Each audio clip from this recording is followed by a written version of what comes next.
السلام علیکم ورحمۃ اللہ وبرکاتہ۔ قابل احترام بزرگ و عزیز دوستوں، اللہ جل جلالہ نے جناب رسول اللہ صلی اللہ علیہ وآلہ وسلم کی برکت سے اس امت کو بہت ساری خیروں سے نوازا ہے۔ یہ امت خیر امت ہے۔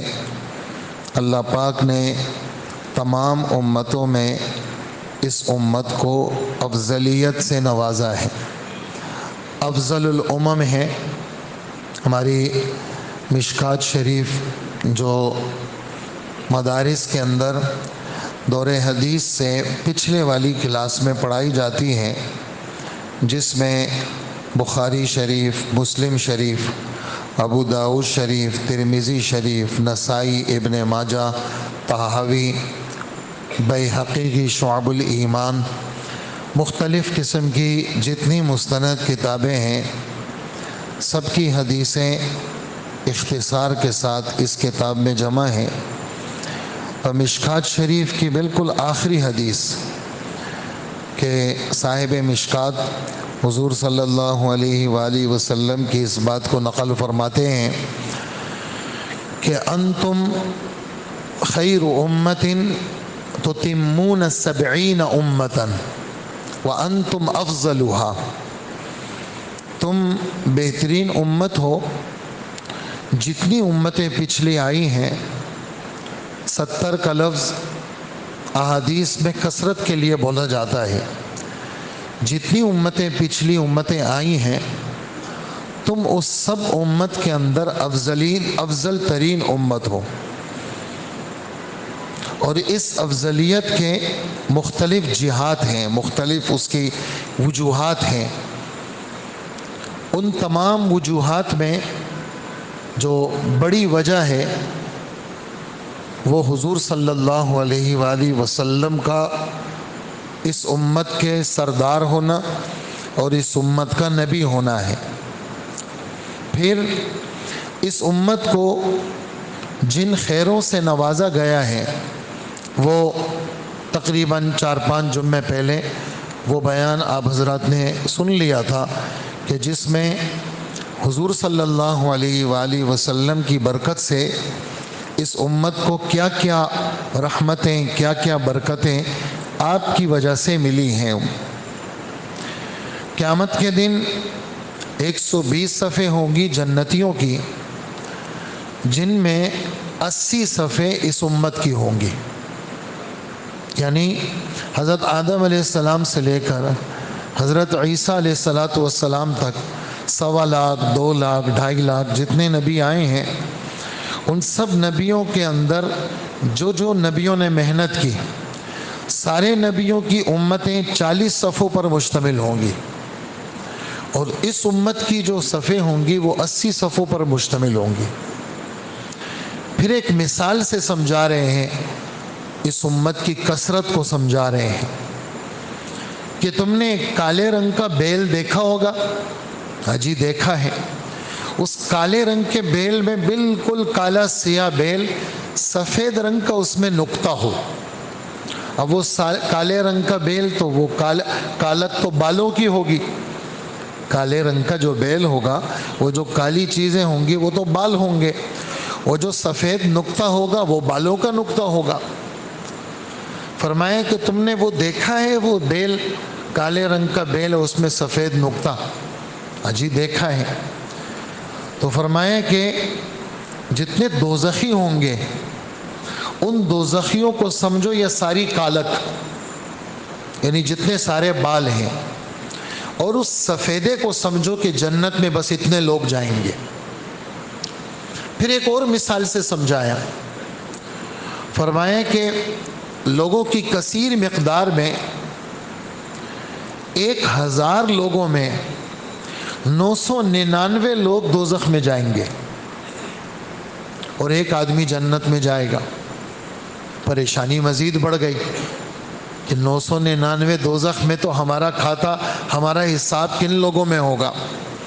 تو پھر ارشاد فرمایا کہ ایک قوم آئے گی قیامت کے قریب زمانے میں، اس کو یاجوج ماجوج کہتے ہیں۔ 999 جو ہوں گے وہ ان لوگوں میں سے ہوں گے، اور ایک جو ہوگا وہ مسلمانوں میں سے ہوگا۔ پھر ان مسلمانوں میں جو 80 صفیں ہوں گی وہ اس امت کی ہوں گی۔ تو مختلف قسم کی وجوہات پر اللہ جل جلالہ نے اس امت کو خیریت سے نوازا ہے، اور یہ جو ہم آپ اس وقت موجود ہیں، اللہ کا نام لیا جاتا ہے، اللہ کے رسول پر درود بھیجا جاتا ہے، اللہ کا دین کامل اور مکمل اصلی شکل میں آج موجود ہے۔ 1500 سال گزرنے کے بعد بھی اصلی شکل میں آج دین موجود ہے، باوجود اس کے کہ پہلے دن سے اس دین کے دشمن ہیں، اور یہ دین کے دشمن قیامت کے دن تک چلیں گے۔ باوجود اس کے کہ پہلے دن سے دین کے لوگ دشمن ہیں، اور یہ دشمن قیامت کے دن تک چلیں گے۔ ان تمام تر دشمنیوں میں اللہ نے اپنے دین کی جو حفاظت فرمائی ہے وہ ہم سب کی آنکھوں کے سامنے ہے۔ خالصتاً یہ اللہ کے رسول کا معجزہ ہے۔ اللہ کے رسول، نبیوں کے معجزے ان کی زندگیوں کے ساتھ ہوتے ہیں، ختم ہو جاتے ہیں۔ ہمارے نبی کا معجزہ زندگی کے بعد بھی باقی ہے اور قیامت تک باقی رہے گا۔ تو یہ دین کی صحیح شکل موجود ہے، تو اس کے پیچھے ایک زوردار قسم کی محنت موجود ہے۔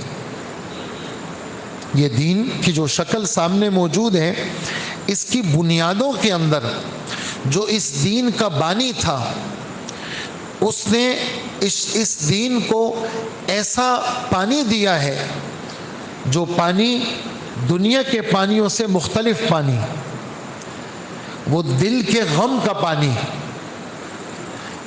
سوز دماغ، سوز دل، مستقل تکلیفوں میں رہنا، پہلے دن سے اپنے اس پیارے نبی کو تکلیفوں میں رکھا۔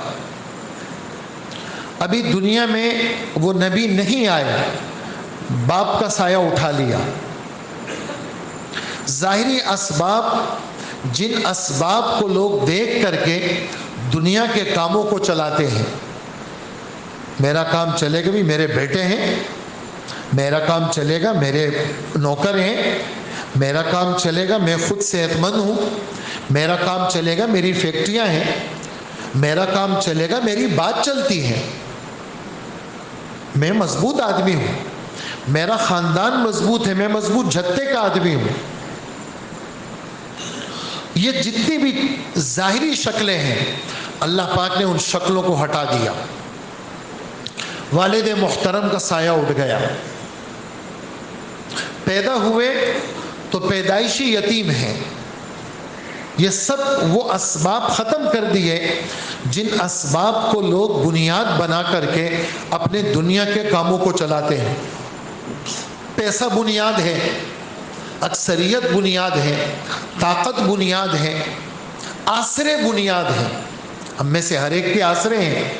میرا بیٹا میرا آسرا، میری بیوی میری آسرا، میری قوم میرا آسرا، میرا پیسہ میرا آسرا، میری جتنی چیزیں ہیں دائیں بائیں جن کے ساتھ میرا فوراً جہاں میں اٹکتا ہوں وہاں میرا دل دماغ فوراً پہنچ جاتا ہے، جہاں میں اٹکا وہاں میرے پیچھے، جس کو کہتے ہیں جی میرا بیک بڑا مضبوط ہے، وہاں ایک دم آسرے پہ بات چلی جاتی ہے۔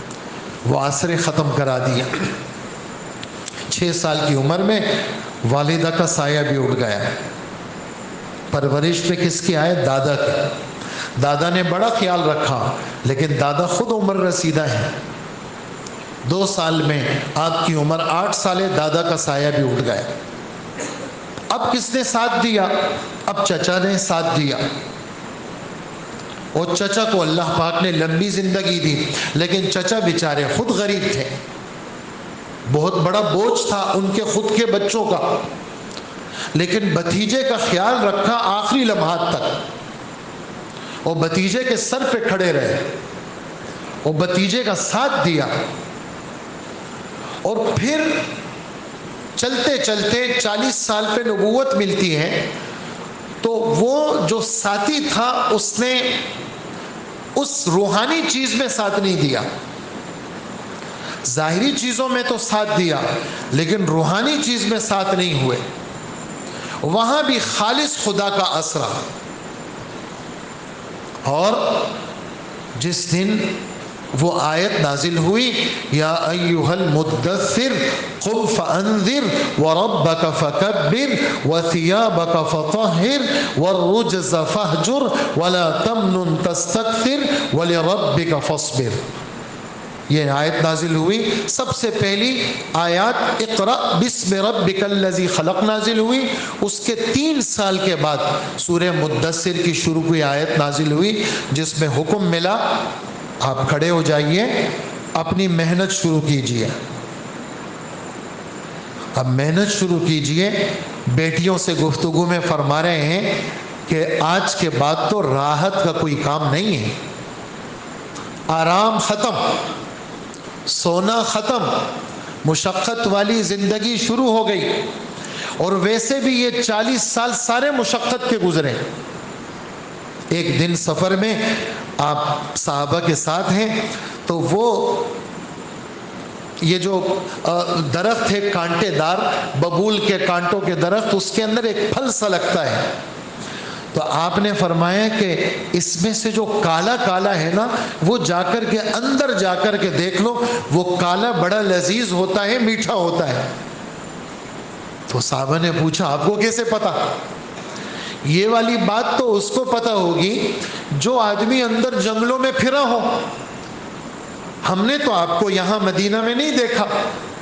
فرمایا میں نے مکہ مکرمہ میں مکہ والوں کی بکریاں چرائی ہے، اور اللہ نے ہر نبی کے لیے طے کیا، جس شخص کو نبوت ملنی تھی اس کو اللہ جل جلالہ نے بکریوں چرانے کے لیے منتخب کیا۔ میں نے بکریاں چرائی ہیں، اس لیے مجھے جنگل کے اندر اندر کے درختوں کے نام، ان کی خاصیتیں، ان کے پھل، یہ مجھے معلوم ہے۔ تو یہ مشقت والے دن تھے، سارے تکلیفیں تھیں، غربت تھی، مال کا آسرا نہیں تھا۔ حضرت خدیجہ رضی اللہ عنہا سے شادی ہوئی، اللہ جل جلالہ نے، وہ مالدار خاتون تھی، مال تو آ گیا لیکن مال کو آپ نے رکھا نہیں پاس میں، مال تو آ گیا لیکن مال کو رکھا نہیں آپ نے۔ اور پھر اللہ جل جلالہ جب کبھی اس قسم کے غم کے حالات آئے، اللہ کی طرف سے تسلی کا سامان دیکھیں آپ۔ 15 دن تک وحی نہیں آئی کسی وجہ سے، اور مکہ کی ایک مشرک خاتون تھی، آپ کی رشتہ دار تھی، اور اس ظالم خاتون نے کہا، کفر پہ مری وہ، اس ظالم خاتون نے کہا ہاں لگتا ہے ایسا ہے جو شیطان آپ کے پاس آتا تھا نا، وہ شیطان نے ابھی آنا چھوڑ دیا ہے۔ یہ سخت قسم کے کڑوے جملے آپ کو سننے کو ملے۔ اس میں جو سورت اتری اس میں زبردست تسلی تھی، اس لیے ہر مسلم ان آیتوں سے تسلی لے۔ مطلب کیا ہے اس بات کا؟ تھوڑا بند کریں اس کو۔ مطلب کیا ہے اس بات کا؟ اس لیے کہ یہ دنیا حالات کی جگہ ہے، بہت اچھا حال ہوگا، کبھی کبھی اللہ پاک حالات بدل دیں گے۔ بہت اچھی صحت تھی لیکن ایک دم اللہ نے بیماریوں میں پکڑ لیا، ایک بیماری کا علاج کرو 10 اور کھڑی ہو جاتی ہیں، ایک غم کو دور کرنے کا علاج کرو 50 غم اور آ جاتے ہیں۔ بہت اچھی دولت تھی میری، لیکن ایسا میں افلاس میں، مفلسی میں، غربت میں آ گیا کہ سر اٹھانا مشکل ہو گیا۔ یہ دنیا ہے۔ اللہ جل جلالہ فرماتے ہیں وَتِلْكَ الْأَيَّامُ نُدَاوِلُهَا بَيْنَ النَّاسِ، یہ دن ہم ان کو دوران دیتے ہیں، یہ ہم چکراتے ہیں ان دن کو۔ ہم چیزوں کے بھی خالق ہیں، ہم حالات کے بھی خالق ہیں۔ تو یہ کیفیت حضور پر آئی، اس لیے یہ دونوں صورتیں اپنے، ان دونوں صورتوں کو اپنی تلاوت میں بھی رکھیں اور ان دونوں صورتوں کا ترجمہ بھی پڑھیں۔ ان دونوں صورتوں میں صرف حضور کی تسلی نہیں ہے، یہ قیامت تک کے ہر مسلم کی تسلی ہے۔ کیا؟ وَالضُّحَىٰ وَاللَّيْلِ إِذَا سَجَىٰ، لفظی ترجمہ تو میں چاشت کے وقت کی قسم کھاتا ہوں، میں رات کی قسم کھاتا ہوں جب رات چھا جاتی ہے، اور اس سے مفسرین یہ بھی لکھتے ہیں میں حضور کے چہرے انور کی قسم کھاتا ہوں، میں حضور کے کالے بالوں کی قسم کھاتا ہوں۔ تو ما ودعک ربک وما قلا، آپ کے رب نے آپ کو چھوڑا نہیں ہے۔ وحی نہیں آئی تو کیا ہوا؟ آپ کا انتخاب نبوت کے لیے ہوا ہے، آپ کیوں غمگین ہوتے ہیں؟ اس لیے ہر مسلم، اس کے لیے اس آیت کے اندر تسلی ہے، ہر مسلم جو یہ سمجھتا ہے کہ خدا نے مجھے چھوڑ دیا، او بھائی تو مسجد میں آ رہا ہے، اللہ کے در پہ سر رکھ رہا ہے، اللہ کے گھر کا طواف کر رہا ہے، اللہ کے کلام کی تلاوت کر رہا ہے، اللہ کے نام کے لینے کی تجھے توفیق مل رہی ہے، تو کیوں یہ سمجھ رہا ہے کہ خدا نے تجھے چھوڑ دیا؟ نہیں، ما ودعک ربک، نہیں چھوڑا خدا نے تجھے، وما قلا، قلا کا ترجمہ خدا تجھ سے بیزار نہیں ہے، خدا تجھ سے ناراض نہیں ہے، یہ تو حال آیا ہے، نکل جاؤ گے۔ ما ودعک ربک وما قلا وللآخرۃ خیر لک من الاولی۔ مختلف مفاہیم میں ایک مفہوم بتاؤں گا، بعد کے آنے والے حالات ان پہلے حالات سے انشاءاللہ اچھے ہوں گے، ہاں پریشان نہیں ہونا۔ وَلَسَوْفَ يُعْطِيكَ رَبُّكَ فَتَرْضَى، آپ کا رب آپ کو وہ دے گا کہ آپ بھی خوش ہو جائیں گے۔ یہ صرف اللہ کے رسول کے لیے نہ سمجھے، یہ ہم سب کے لیے ہے۔ تو یہ حالات آ گئے، ایک دم تسلی کی آیت اتر گئی، آپ کیوں پریشان ہوتے ہیں؟ آپ کو آپ کا رب وہ دے گا کہ آپ بھی خوش ہو جائیں گے۔ تو کیا فرمایا؟ میں اس وقت تک راضی نہیں ہوں گا کہ میرا ایک امتی بھی دوزخ میں ہوگا نا تو میں خوش نہیں ہوں گا، میرے ایک امتی کو بھی نکالو پھر میں خوش ہوں گا۔ آپ کا رب آپ کو وہ دے گا کہ آپ بھی خوش ہو جائیں گے۔ ذرا سوچو تو صحیح، ماضی میں کیا کیا ہوا؟ اللہ اکبر، الم یجدک یتیما فآوا، اللہ نے آپ کو یتیم پایا، آپ کا باپ نہیں تھا، کیا کیا پھر اللہ نے؟ آوا، اس کا مفعول محذوف، آوا کا، اللہ نے آپ کو ٹھکانہ دیا، ٹھکانہ اللہ نے دیا، ماں کا ٹھکانہ دیا، دادا کا ٹھکانہ دیا، چچا کا سہارا دیا، شادی ہو گئی حضرت خدیجہ کا سہارا دیا۔ وَأَلَمْ يَجِدْكَ يَتِيمًا فَآوَى، حضرت خدیجہ کا سہارا میں کس بنیاد پہ کہہ رہا ہوں؟ جس وقت وحی نازل ہوئی تو آپ پہ کپ کپی طاری ہو گئی، ایک بخار کی کیفیت ہو گئی، فرمایا مجھے سردی لگ رہی ہے، بخار، مجھے کمبل اڑا دو، اور خدیجہ بس میں اب جی نہیں سکتا، میں گیا بس۔ آپ کی 40 سال عمر، خدیجہ کی 55 سال عمر۔ وہ خدیجہ سمجھدار تھی، وہ کہنے لگی کلا لا یخزیک اللہ ابدا انک لتصل الرحم وتحمل الکل وتکسب المعدوم وتعین علی نوائب الحق وتقری الضیف۔ آپ کو اللہ رسوا کریں گے، آپ کی اللہ مدد چھوڑیں گے؟ آپ تو لوگوں کے بوجھ اٹھاتے ہیں، آپ تو لوگوں کی مصیبتوں میں مدد کرتے ہیں، آپ تو مہمان نواز ہیں، آپ تو وہ فقیر، وہ غریب جس کا کوئی نہ ہو آپ اس کے سہارا بنتے ہیں، آپ کو اللہ ضائع کریں گے؟ قسم خدا کی اللہ آپ کو ضائع نہیں کریں گے۔ اللہ اکبر، نبوت کے سامنے خاتون بات کر رہی ہے اور نبوت کو خاتون سہارا دے رہی ہے۔ تو یہ کیا ہوا؟ آپ کو یتیم پایا تھا ہم نے، آپ کو ہم نے ٹھکانہ دیا۔ وَوَجَدَكَ ضَالًّا فَهَدَىٰ، آپ آسمانی علوم سے ناواقف تھے، آپ آسمانی علوم سے ناواقف تھے، ہم نے آپ کو واقف کار بنایا، ہم نے سارا کام کیا آپ کا، ہم نے ظاہر بھی آپ کا بنایا، ہم نے روحانیت میں بھی آپ کو بنایا۔ وَوَجَدَكَ عَائِلًا فَأَغْنَىٰ، آپ فقیر تھے، اللہ نے آپ کو مالدار بنایا۔ یہ حالات یوں پلٹا کھا گئے۔ تو یہ حالات ہمارے نبی کے اوپر اس قسم کی کیفیات آئی، لہذا کرنا کیا ہے؟ فَأَمَّا الْيَتِيمَ فَلَا تَقْهَرْ، کوئی بھی یتیم ہو اپنا یا پرایا، دیکھیں اس پہ قہر، دبدبا، جبر، ظلم یہ کرنا نہیں ہے۔ اور کوئی بھی مانگنے والا آئے، اس مانگنے والے کو جھڑکا مت کرو، ڈانٹا مت کرو، دینا نہ دینا اپنی بات، لیکن باتیں مت سنایا کرو۔ اور جو نعمتیں آپ کو روحانی جسمانی ملی ہے نا، اس کو آپ بیان کرو، اس کا شکر ادا کرو۔ اما بنعمت ربک فحدث، اس کا شکر ادا کرو۔ تو یہ سورت اس کو پڑھا کریں، اپنے دل کو تسلی دیا کریں۔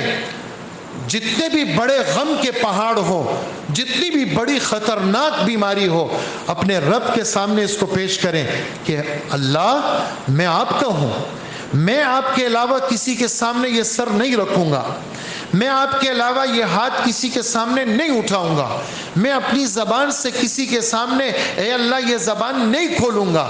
اے اللہ جس قسم کا بھی حال ہے آپ میرے رب ہیں، آپ مجھ سے واقف ہیں۔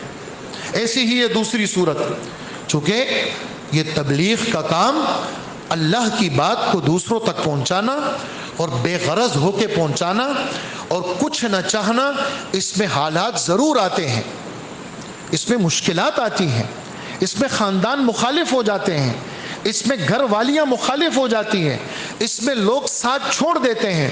آپ بہت بڑے آدمی ہیں، بڑے پیسے والے ہیں، لیکن جہاں آپ اللہ کی بات کرنے جائیں گے، اچھا سے اچھا آدمی آپ کی مخالفت کرے گا، وہ آپ کو سیدھی منہ بات نہیں کرے گا۔ یہ سب حالات ہمارے نبی پہ گزرے، آسمان سے قرآن اتر رہا ہے، اللہ اکبر، وَلَقَدْ نَعْلَمُ أَنَّكَ يَزِيقُ صَدْرُكَ بِمَا يَقُولُونَ، پکی بات ہے، ہمیں سب پتہ ہے کہ آپ کا دل بڑا تنگ ہے ان لوگوں کی کڑوی باتوں سے، لیکن یہ تو ہوگا، چونکہ یہ راستہ ایسا ہے، راستے میں چلیں گے تو سپیڈ بریکر بھی آئیں گے اور پتھر بھی آئیں گے اور کانٹے بھی آئیں گے اور ٹائر پنچر بھی ہوں گے اور انجن سیز بھی ہوگا اور مختلف قسم کی تکلیفیں بھی آئیں گی۔ جب سفر ہے تو سفر ہے، یہ تکلیفیں تو آئیں گی۔ ہمیں پتہ ہے کہ آپ کا دل بڑا تنگ ہے، لیکن ایک اس کا حل ہے، وہ کیا؟ اللہ کے ساتھ جوڑ، فسبح بحمد ربک وکن من الساجدین، اللہ کی عظمت بڑائی، اللہ کی تسبیحات، اس کا اہتمام اور اللہ کے در پہ سجدہ۔ اور کب تک کرنا ہے؟ موت تک کا، یہ موت تک کی تشکیل ہے، یہ سال دو سال کی تشکیل نہیں، یہ موت تک کی تشکیل ہے۔ اللہ کو ساتھ رکھنا تاکہ یہ کڑوی چیزیں کیا ہو جائیں، وہ ہلکی معلوم ہو۔ تو اگلی صورت بھی ایسی، الم نشرح لک صدرک، اوپر یہ تھا آپ کا رب آپ سے ناراض نہیں، نیچے یہ ہے الم نشرح لک صدرک، استفہام تاکید کے معنی میں آئے، قد شرحنا لک صدرک، ہم نے آپ کا سینہ کھول دیا، ووضعنا عنک وزرک، جتنے بوجھ تھے نا جنہوں نے آپ کی کمر کو جھکا کے رکھا تھا، سارے بوجھ ہٹا دیے ہم نے۔ یہ تو حضور کے لیے، لیکن قیامت تک کے ہر مسلم کا سینہ کون کھولے گا؟ جواب دے، جواب نہیں دیا اچھا آپ نے۔ قیامت تک جس کے سینے میں جس قسم کی بندش ہو، وہ ساری بندشیں کون ختم کرے گا؟ اس سارے بوجھوں کو کون ختم کرے گا؟ کتنے سارے بوجھ ہم نے پالے ہوئے ہیں، اس سارے بوجھوں کو اللہ ختم کریں گے۔ وہ بوجھ انقض ظہرک، جس نے اپنی کمر کو توڑ کے رکھ دیا، لیکن ہم نے کیا سارا، وَرَفَعْنَا لَكَ ذِكْرَكَ، ہم نے آپ کا آوازہ، حضرت تھانوی کا ترجمہ، ہم نے آپ کا آوازہ بلند کر دیا۔ ہر جگہ اللہ کے نام کے ساتھ محمد الرسول اللہ کا نام ہم نے بلند کیا، جہاں خدا کا نام وہاں کس کا نام؟ محمد الرسول اللہ کا نام۔ لہذا پریشان نہیں ہونا چاہیے، ان مع العسر یسرا، بے شک بات ہے اس وقت موجودہ مشکل حالات کے ساتھ آسانی ہونے والی ہے، بے شک بات ہے اس وقت موجودہ مشکل حالات کے ساتھ آسانی ہونے والی ہے۔ اس لیے ہمارے درجہ رابعہ کی کتاب ہے نور الانوار، وہ اس میں یہ کسی مضمون پہ یہ صورت آئی تو اس میں انہوں نے ایک شعر لکھا ہے، عربی شعر ہے، مشہور شعر ہے، اذا اشتدت بک البلوى ففکر فی الم نشرح فعسر بین یسرین اذا فکرتہ فافرح۔ اے مخاطب، اگر کسی قسم کی کوئی تکلیفوں میں پھنس گئے نا اور سخت قسم کے حالات آ گئے تو یہ سورت پڑھ، اس کے ترجمے میں غور و فکر کر، اس لیے کہ تنگی کا ذکر بھی ہے، آسانی کا ذکر بھی ہے۔ اور عربی کا ایک قاعدہ ہے، وہ کیا کہ جس اسم کے اوپر الف لام آ جائے اور وہ ایک جگہ ڈبل آ جائے تو وہ ڈبل مراد نہیں ہوتا، سنگل مراد ہوتا ہے، اور جس اسم کے اوپر الف لام نہیں آئے وہ ڈبل آ جائے تو وہ دو مراد ہوتے ہیں۔ تو یہاں عسر تنگی کو کہتے ہیں، اس پہ الف لام آیا ہے تو یہ ڈبل نہیں ہے، یہ سنگل ہے۔ اور یسر آسانی کو کہتے ہیں، اس پہ الف لام نہیں آیا، جب الف لام نہیں آیا اور دو دفعہ آیا ہے تو دو آسانیاں، پہلے بھی آسانی بعد میں بھی آسانی، بیچ میں تھوڑی سی مشکل آئی ہے، اللہ اس کو بھی ختم کر دیں گے۔ اس لیے کہا ان صورتوں کو پڑھو تاکہ مشکلات حل ہوں۔ ہمارے رب کے کلام میں ہر مسئلے کا حل ہے، کوئی آئے تو صحیح، کوئی دروازہ کھولے تو صحیح۔ ابھی تو مختلف دروازے ونڈوز کھلی ہوئی ہیں اور پتہ نہیں کیا کیا ونڈوز چل رہی ہیں اور پتہ نہیں کیا کیا دیکھ رہے ہیں۔ یہ دروازہ کھولیں ذرا، پتہ چلے آپ کو کہ اس دروازے میں کیا چیزیں ہیں اور یہ دروازہ آپ کو کہاں لے کے جائے گا اور وہ دروازے آپ کو کہاں لے کے جا رہے ہیں۔ وہ دروازے آپ کو سمندر میں ڈبونے لے جا رہے ہیں، یہ بڑی ندی کہاں جا رہی ہے، یہ سب سمندر میں جا رہی ہے اور غرق ہو جاتی ہے، اور وہ دروازہ آپ کو کہاں لے کے جائے گا، آپ کو منزل مقصود پہ لے کے جائے گا۔ وہ کیا ہے؟ وہ ہمارے رب کا کلام ہے۔ تو کہا کہ اس کو پڑھو، اور پھر بھی اگر آپ اپنے چیزوں سے فارغ ہو جاؤ نا، اکیلے میں خدا کو وقت دیا کرو۔ ہاں، نماز پڑھ کے جلدی جلدی اور سلام پھیرا اور چپلوں کے پاس اور سیدھے نکل گئے اور سیدھے گئے ہوٹلوں میں گھنٹے بیٹھے رہے، خدا کے پاس تھوڑا سا بیٹھو۔ فَإِذَا فَرَغْتَ فَانْصَبْ، جب آپ فارغ ہو جائے مختلف چیزوں سے، فَانْصَبْ، اپنے آپ کو تھوڑا سا عبادت میں رکھ کے تھکائیں، اپنے آپ کو مشقت میں ڈالیں، تھوڑا سا بیٹھ کے خدا کو یاد کریں، تھوڑی سی ہاتھ اٹھا کے دعا مانگے، تھوڑا سا خدا کو وقت دیں، تھوڑا سا رات کو ایسا وقت میں سوئیں کہ صبح 3:45 بجے آنکھ کھلے، 4:45 10 کم 5 پہ تو اذان ہو جاتی ہے، تھوڑا سا وقت دیں خدا کو۔ آپ دیکھیں مسئلوں کا حل موجود ہے۔ وَإِلَىٰ رَبِّكَ فَارْغَب، اپنے رب کی طرف متوجہ ہو جائیے۔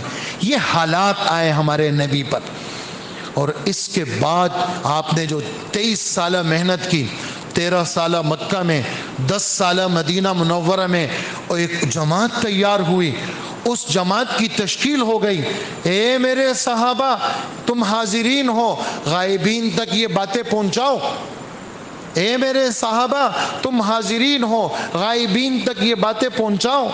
بلغونی ولو آیا، ایک بات بھی تمہیں پتہ چلے نا، میرے نائب بن کر کے پہنچاؤ آگے۔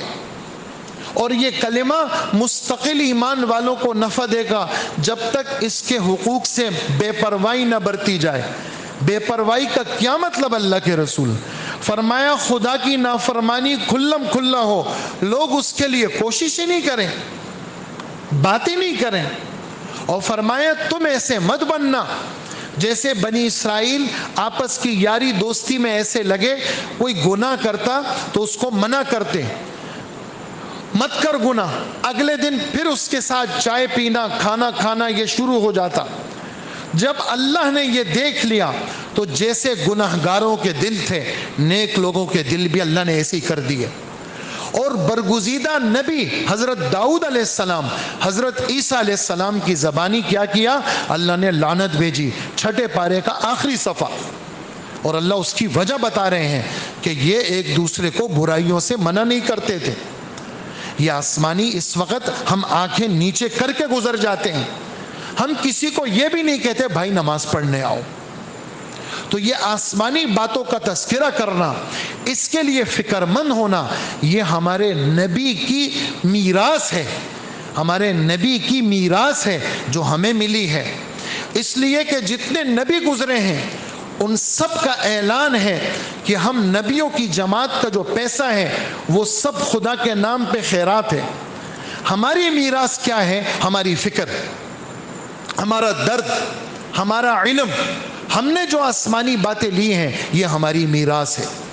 تو یہ ہمارے نبی کی میراث، جنہوں نے کیا کیا، وہ فرمانے لگے کہ میری اور تمہاری مثال تو ذرا سمجھو، میری اور تمہاری مثال، کہ ایک آدمی آیا، قافلہ ٹھہرا ہوا ہے، جنگل میں آیا، کہنے لگا بھائیوں میں نے اپنی آنکھوں سے لشکر دیکھا ہے، جو ڈاکوؤں کا لشکر ہے، اور میں تمہارے پاس آیا ہوں ڈرانے کے لیے، دیکھو یہاں سے نکلو اور اپنے اپنے علاقوں میں پہنچنے کی کوشش کرو۔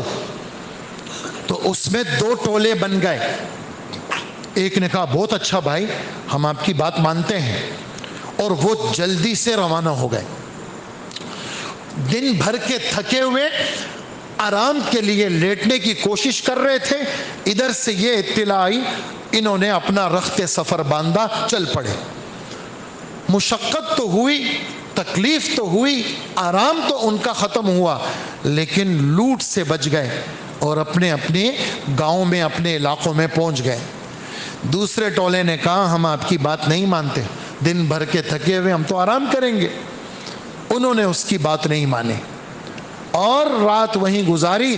صبح کا وقت جب قریب ہوا، 3-4 بجے کے قریب، وہ ڈاکے لگنے کا وقت تھا، وہ ڈاکو آئے، انہوں نے ان کو لوٹا، ان کو قتل کیا، ان کا سارا مال لے لیا۔ آپ نے فرمایا یہ میری اور تمہاری مثال ہے، میں نے اپنی آنکھوں سے جنت دیکھی ہے اور میں نے اپنی آنکھوں سے دوزخ دیکھی ہے، میں آسمانی چیزوں کو دیکھ کے آیا ہوں، میں نے قبر کو اپنی آنکھوں سے دیکھا، میں فرشتوں کو دیکھ کے آیا ہوں، اور میں بالکل سچا ہوں، اور میں تمہیں ڈرا رہا ہوں، دیکھو اپنے لیے نجات کا بندوبست کر لو۔ اگر تم نے میری بات مانی اور آخرت کی طرف چل پڑے تو منزل مقصود تک پہنچ جاؤ گے۔ اور یہ اعلان کر رہے ہیں من خاف ادلجا، جو ڈرے گا وہ جلدی چلے گا، جس کو جہاز چھوٹنے کا ڈر ہوگا وہ ایئرپورٹ جلدی چلے گا، جس کو بس چھوٹنے کا ڈر ہوگا وہ اڈے پہ جلدی پہنچے گا، جس کو ٹرین کے چھوٹنے کا ڈر ہوگا وہ اسٹیشن پہ جلدی پہنچے گا۔ جو ڈرے گا وہ جلدی چلے گا، اور جو جلدی چلے گا وہ منزل پہ پہنچے گا۔